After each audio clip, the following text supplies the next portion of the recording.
বাইরে থেকে জরাজীর্ণ ফ্ল্যাট বাড়ি, ভেতরে আলিশান রাজমহল। শিবপুরে তৃণমূল নেতার যেমনটা জানা যাচ্ছে, নেতা নেত্রীর খোঁজে নেমে ফ্ল্যাট বাড়ির গোপন কুঠুরিতে বিপুল সম্পদের হদিশ পেল পুলিশ।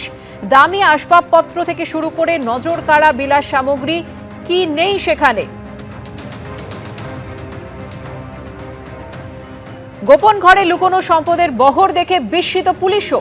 ঘটনাটি ঘটেছে হাওড়ার শিবপুরের চওড়াবস্তি এলাকায়। ইতিমধ্যে ভাইরাল হয়েছে সেই ভিডিও। তিনতলা ঘর থেকে সুড়ঙ্গের স্টাইলে দোতলায় নেমে গেছে সিঁড়ি, আর সেই পথ ধরে যতই এগোনো যায় ততই যেন তাজ্জব হতে হয়।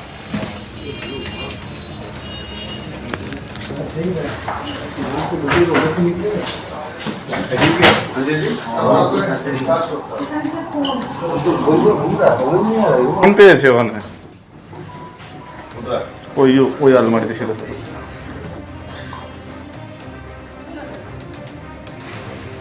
শিবপুর আইসিকে আমি সেদিনও বলেছি, এখনো বলছি, যতক্ষণ না বুড়েকে গ্রেপ্তার করা হবে আমরা কিন্তু কঠোর থেকে কঠোরতম সিদ্ধান্ত নেবো এর বিরুদ্ধে। এই যে বাড়ির মধ্যে একটা সুড়ঙ্গ, কি বলবেন এটাকে? আমার তো সন্দেহ, শুধুমাত্র কি কাটমানির টাকায় এত সম্পত্তি হতে পারে, না অন্য কিছু পেছনে রহস্য আছে, সেটা পুলিশ তদন্ত করুক। আমার মনে হয় এনআইএকেও তদন্ত করতে দেওয়া উচিত। এখানে নকল আধার কার্ড, ভোটার কার্ড হয়েছে, বা বিভিন্ন জায়গা থেকে বিভিন্ন উপায়ে কি টাকা এসেছে, এনআইএ তদন্ত করলেই বেরিয়ে আসবে। প্রথম মন্ত্রিসভার বৈঠকে রাজ্যের মানুষকে একগুচ্ছ দিশা দেখানোর সিদ্ধান্ত নিয়েছে নতুন সরকার। আগামী সোমবার রয়েছে দ্বিতীয় মন্ত্রিসভার বৈঠক। সেখানে কি বড় সিদ্ধান্ত হতে পারে ডিএ নিয়ে? রাজ্য সরকারি কর্মচারীদের নজর এখন সেদিকেই।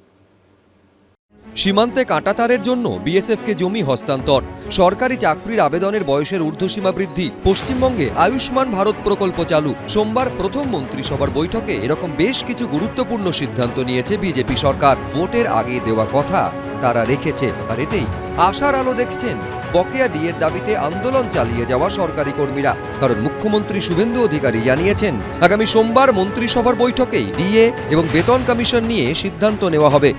আমাদের আরও বেশ কিছু কমিটমেন্ট রয়েছে, যেগুলো ইতিমধ্যে আপনারা জানেন। আমরা পরবর্তী সোমবার আবার একটি ক্যাবিনেট মিটিং করব। সেক্ষেত্রে আমাদের আরও আমাদের আরজিকর সহ নারী নির্যাতনের বিষয়ে, প্রাতিষ্ঠানিক দুর্নীতির বিষয়ে, পে কমিশনের বিষয়ে, এরিয়া ডিএর বিষয়ে, এই যে বিষয়গুলি আছে আমরা পরবর্তী ক্যাবিনেটে সেগুলো করব। বিধানসভা ভোটের আগে বিজেপির সংকল্পপত্রে প্রতিশ্রুতি দেওয়া হয়েছিল, ক্ষমতা এলে সমস্ত সরকারি কর্মচারী ও পেনশনভোগীদের জন্য কেন্দ্রীয় হারে মহার্ঘ ভাতা নিশ্চিত করা হবে এবং সপ্তম বেতন কমিশন বাস্তবায়িত করা হবে। सभी सरकारी कर्मचारियों व पेंशन भोगियों के लिए डीए सुनिश्चित किया जाएगा और 45 दिन के अंदर ही 7वें वेतन आयोग को लागू कर सभी कर्मचारियों का सम्मान करने का काम नई बनने वाली भारतीय जनता पार्टी की सरकार करेगी। এই প্রেক্ষাপটে সোমবার রাজ্য মন্ত্রিসভার বৈঠকে কি সিদ্ধান্ত নেওয়া হয় সেদিকেই তাকিয়ে রয়েছেন রাজ্য সরকারি কর্মীরা। আমরাও ওনাদের সাপোর্টটা দেব একজন সরকারি কর্মচারী হিসাবে। আমরাও ভাবছি যে আমাদের নিয়েও ওনারা ভালো চিন্তা ভাবনা করবেন। আর 45 দিনের মাথা ওনারা বলেছেন যে আমাদের পে কমিশনে গঠন করার বিষয়টা ওনারা ভাবছেন। হয়তো সামনে সপ্তাহে যে মিটিংটা হবে সেটাতে আমরা অনেক কিছু জানতে পারবো। 5ই ফেব্রুয়ারি ডিএ মামলার রায়ে সুপ্রিম কোর্ট বলেছিল 2008 থেকে 2019 পর্যন্ত বকেয়া ডিএর 25% অবিলম্বে মিটিয়ে দিতে হবে। এর পাশাপাশি অবসরপ্রাপ্ত বিচারপতি ইন্দু মালহোত্রার নেতৃত্বে 4 সদস্যের কমিটি গঠন করে দেয় সুপ্রিম কোর্ট।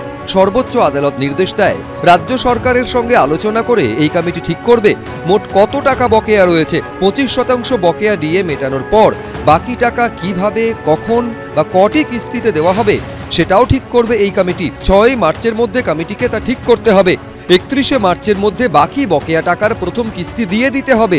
এরপরেও তৎকালীন রাজ্য সরকার বকেয়া ডিএ মেটায়নি, বরং 6ই মার্চ বকেয়া ডিএ মেটাতে আরও সময় চেয়ে সুপ্রিম কোর্টে দ্বারস্থ হয় রাজ্য সরকার। বিধানসভা ভোটে খরচের কারণ দেখিয়ে 31শে ডিসেম্বর পর্যন্ত সময়সীমা বাড়ানোর আবেদন করে তারা। 15ই মার্চ বিধানসভা ভোটের দিনক্ষণ ঘোষণার 55 মিনিট আগে ডিএ দেওয়ার কথা ঘোষণা করেন মমতা বন্দ্যোপাধ্যায়। যদিও রাজ্য সরকারি কর্মচারীদের একাংশ দাবি করেন সুপ্রিম কোর্টের নির্দেশ মেনে বকেয়া ডিএ দেওয়া হয়নি। এই অভিযোগ নিয়ে সুপ্রিম কোর্টে দ্বারস্থ হয় রাজ্য সরকারি কর্মচারীদের একাধিক সংগঠন। এর মধ্যেই রাজ্যে ক্ষমতার পালা বদল হয়েছে। তৃণমূলকে সরিয়ে ক্ষমতায় এসেছে বিজেপি। এবার কি হবে? প্রতিশ্রুতি মতো বকেয়া ডিএ এবং বেতন কমিশনের ব্যাপারে কি সিদ্ধান্ত নেওয়া হবে? অপেক্ষায় রাজ্য সরকারি কর্মীরা। সরকারি সংগ্রামী যৌথ মঞ্চ থেকে এই বিগত সরকারের বিরুদ্ধে লাগাতার আন্দোলন করে গেছি যে আমাদের বকেয়া ডিএ মিটিয়ে দিতে হবে। তো সেই সময় যে রাস্তার যে আন্দোলন হয়েছে তখন আমাদের বিরোধী দলনেতা থেকে এখন যারা ক্ষমতায় এসেছেন তাদের বিভিন্ন নেতৃত্ব আমাদের মঞ্চে এসেছেন এবং আমাদের দাবির সঙ্গে সহমত। আমাদের পুরোপুরি বিশ্বাস আছে এই সরকার এবং তাদের উপর ভরসাও করি আমরা। এদিকে 60 বছরের পরেও পুনর্নিয়োগ নিয়ে বড়সড় সিদ্ধান্ত নিল নতুন সরকার। স্বরাষ্ট্র এবং পার্বত্য বিষয়ক দফতরের তরফে সোমবার নির্দেশিকা জারি করে বলা হয়েছে বিভিন্ন দফতরের অধীনস্থ বোর্ড, সংগঠন, বিধিবদ্ধ নয় এমন সংস্থার মনোনীত সদস্য, ডিরেক্টর ও চেয়ারপারসনদের মেয়াদ শেষ করতে অবিলম্বে পদক্ষেপ নিতে হবে। 60 বছর বয়সের পরেও যাদের পুনর্নিয়োগ করা হয়েছে বা এক্সটেনশন দেওয়া হয়েছে তাদের চাকরিও অবিলম্বে বাতিল করতে নির্দেশ দেওয়া হয়েছে। সত্যজিৎ বৈদ্য, কৃষ্ণেন্দু অধিকারী, রুমা পালের রিপোর্ট, এবিপি আনন্দ। আইনের আওতায় থেকে কাজ করুন। গত 15 বছরে অনেক কিছু করেছেন, সেগুলো আমিও ভুলে যাচ্ছি, আপনারাও ভুলে যান। নবান্নে পুলিশের শীর্ষকর্তাদের সঙ্গে বৈঠক করে তাদের হাত খুলে কাজ করার ছাড়পত্র দিলেন মুখ্যমন্ত্রী শুভেন্দু অধিকারী। সরকার চলে নিয়মের উপরে এবং সরকারি সিদ্ধান্ত হয় সংবিধানের কতগুলো বিষয়ের উপরে। তাই এই গভর্নমেন্ট আমিত্বে বিশ্বাস করে না, আমরা নীতিতে চলবে। মন্ত্রিসভার বৈঠক, জয়ী বিধায়কদের সঙ্গে বৈঠক, তারপর পুলিশের সঙ্গে বৈঠক। সোমবার নবান্নে এসে একের পর এক বৈঠক করলেন মুখ্যমন্ত্রী শুভেন্দু অধিকারী। সূত্রের খবর, এর মধ্যে পুলিশের সঙ্গে বৈঠকে তাদের হাত খুলে কাজ করার ছাড়পত্র দেন তিনি।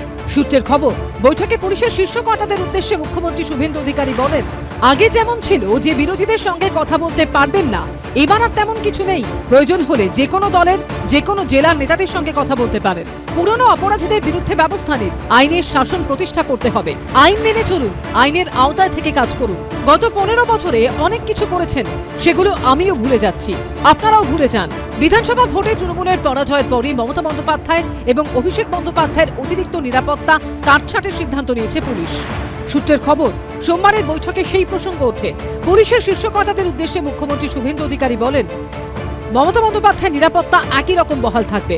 উনি 3 বারের মুখ্যমন্ত্রী, সেই সঙ্গে দেখবেন ওনার যেন কোনো অসম্মান না হয়। বাড়ির সামনে গিয়ে কেউ যেন অসুবিধা না করতে পারে। সূত্রের খবর, এরই পাশাপাশি মুখ্যমন্ত্রী পুলিশকে বলেন, অভিষেক বন্দ্যোপাধ্যায় একজন সাংসদ হিসেবে যা নিরাপত্তা প্রাপ্য তাই পাবেন এবং নিয়ম অনুযায়ী নির্দিষ্ট সময় অন্তর নিরাপত্তা কর্মীদের বদলানো হবে। বিনীত গোয়েলকে উদ্দেশ্য করে মুখ্যমন্ত্রী এই প্রসঙ্গে বলেন, আমি বিরোধী দলনেতা থাকাকালীন মনে আছে নিশ্চয়ই, আপনারা আমাকে 2 জন নিরাপত্তা রক্ষী দিয়েছিলেন, তাও প্রতি সপ্তাহে বদল করে দিতেন। শনিবার মুখ্যমন্ত্রী পদে শপথ নিয়েই সিন্ডিকেট নিয়ে কড়া বার্তা দিয়েছিলেন শুভেন্দু অধিকারী। মুখ্যমন্ত্রী কি বার্তা, সিন্ডিকেট যারা চালাচ্ছে, প্রমোটিং বা তোলাবাজি করছিল তাদের উদ্দেশ্যে কি বার্তা? সব বন্ধ করে দিন, বন্ধ করে দিন, ভদ্র হন, আর যদি বিপদ থাকে তাহলে সরে থাকাই ভালো।